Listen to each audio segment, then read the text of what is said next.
Well, the race ran out pretty much as predicted. I guess the only thing that was a real shock was how well Lando Norris got off the line. Well, he moved up to P2 right behind Oscar Piastri before everyone had blinked, really. And that was because it was a telling moment. He went around the outside, did a really good pass going into one, got all his positions there. Interestingly, and I think this was a defining moment of the Chinese Grand Prix in many ways, Max Verstappen opted to do exactly the same thing, go around the outside, basically where Lando was. But as soon as Max tried to do that, you saw the back end of the Red Bull jink. He had to come out of the power and then he lost position. And that was the difference. That was the grip level of McLaren versus the grip level of Red Bull on semi-warm medium tyres going into the first lap of the Chinese Grand Prix. Oscar Piastri in front, Lando Norris P2. As I said yesterday in the video, it was always going to be an easier race for Oscar in that position. I imagined that it was going to take Lando a little bit longer to get up to P2, but having got there was always the problem of dirty air, it was the problem of damaging the front tyres, and Oscar, by contrast, having a clean road and being able to do much more with his tyre management. As it happened, Oscar had a trouble-free race in terms of any mechanical dramas in the car. The pit stops were perfect, everything was right, and he controlled the race beautifully and won justifiably from the pole. The only time he didn't lead was when Alex Albon was out in front of the race in the Williams Mercedes, running a really long first stint and driving very well, as we mentioned yesterday. But for Lando Norris, it was a different situation. For most of the race, he was within 2-3 seconds of Oscar Piastri. He was asking at one point on the radio, and he got a response for Oscar to go a bit quicker so they can have a bit of a cushion.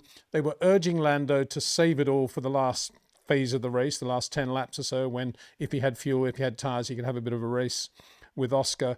But that all went away when Lando's car developed a major brake problem.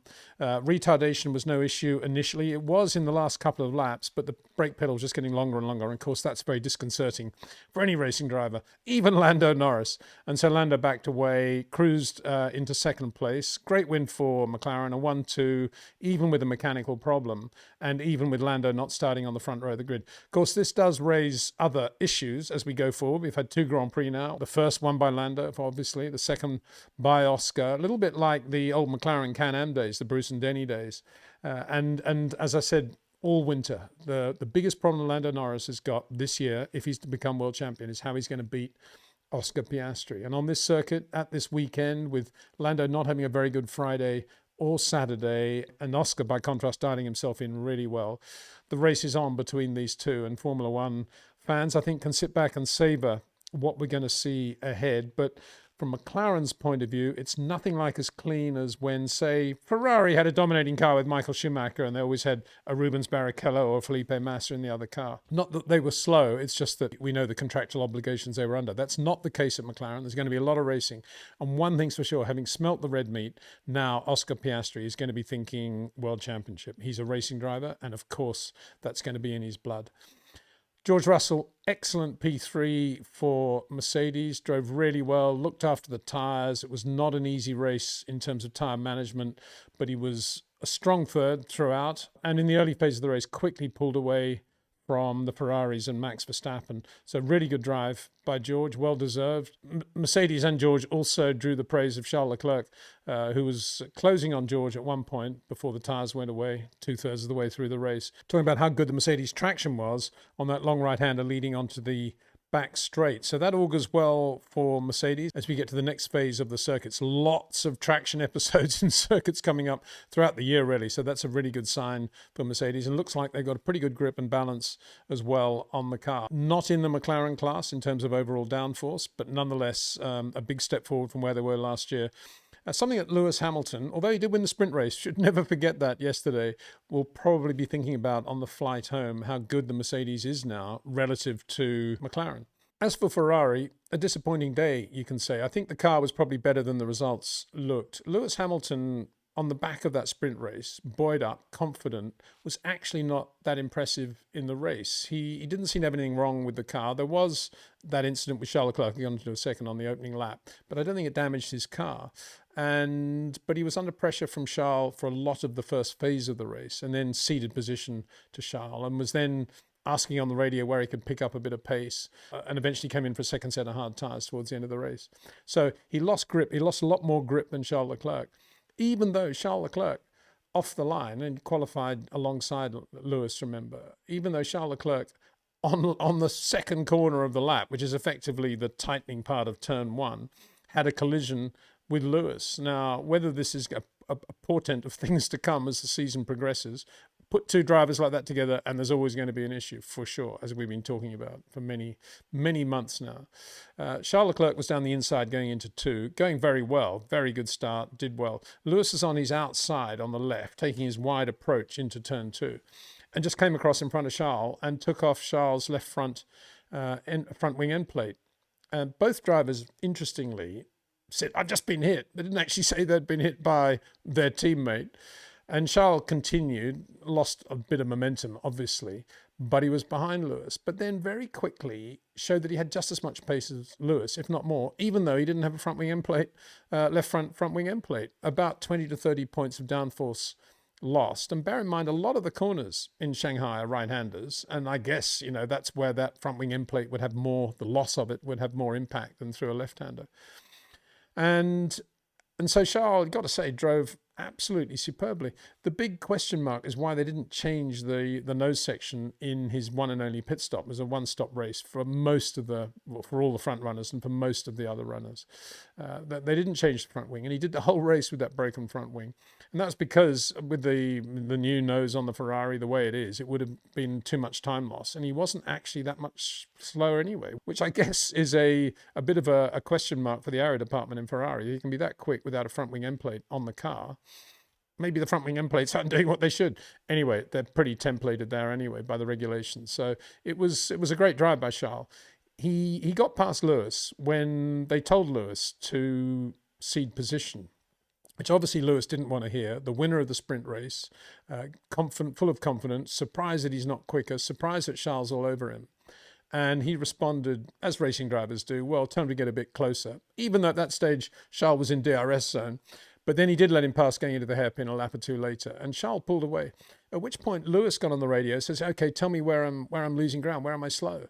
And they talked about a few things. They talked about an exit here or a turn in there. But of course, the reality was, watching the two of them closely together, Charles' short corners were pronounced compared with those of Lewis Hamilton. Well, zero from Lewis Hamilton. It was all wide turn in, braking in a straight line, get the power on as soon as possible. It was as if it was Carlos Sainz driving that Ferrari almost. Carlos, towards the end of his Ferrari career, was beautifully smooth, these inputs. So yeah, very, very similar to watching Carlos Sainz in the car, the way he drives. And no wonder Charles was getting more out of the car. Charles, a confident Charles now, and understanding how to drive the car around Shanghai, was getting much more out of the car. And more importantly, not using anything like as much rubber as well, not using as much Pirelli tyre in doing that. So it was a marked contrast to everything we saw on Friday and superficially the results of the sprint race. On Sunday, Charles Leclerc, with a broken front wing, all over Lewis Hamilton in the Ferrari. So although Lewis will go back thinking, yeah, won the sprint race, mega, he'll also go back thinking, what happened on Sunday? So yeah, a strange race for Ferrari. Charles Leclerc nearly got within striking distance of George Russell, but then the tyres started to go away. He went into the hairpin a couple of times a bit too quickly and dropped away to finish fourth. Lewis Hamilton fifth. They brought him in for a second set of hard tyres. I thought that was a rather strange decision as well, because Oliver Bearman in the Haas had done really well with his one-stop strategy, starting on the hard and then running a really long stint on the mediums, and he was competitive right through to the end of the race. I think the problem was for Lewis, they brought him in because his tyres were going away. The problem was they didn't have any mediums left for him. He obviously got within striking distance of Charles, but he was never going to be able to repass Charles. There was not enough time. And Esteban Ocon, almost unnoticed, didn't get a lot of TV time. Absolutely brilliant with his drive in the Haas-Ferrari into P7. Kimi Antonelli drove very well to finish 8th in the other Mercedes, despite serious floor damage from lap 1. Alex Albon 9th on his birthday for Williams Mercedes. Another beautiful drive. He's really going well in that car. Carlos Sainz, meanwhile, in the other car. As I say, it was reality check day yesterday, even more so today, racing with the Alpines and just racing with everyone in the back of the midfield. Not what Carlos Sainz, I guess, ever imagined would be the case at Williams. But right now, that's where he is, and he doesn't look as sharp in the car, doesn't look as sublimely quick in the car as Alex Albon. So as I said at the time, when he decided to go to Williams, I thought that would be a mistake because above all, he's got to beat Alex Albon in that car.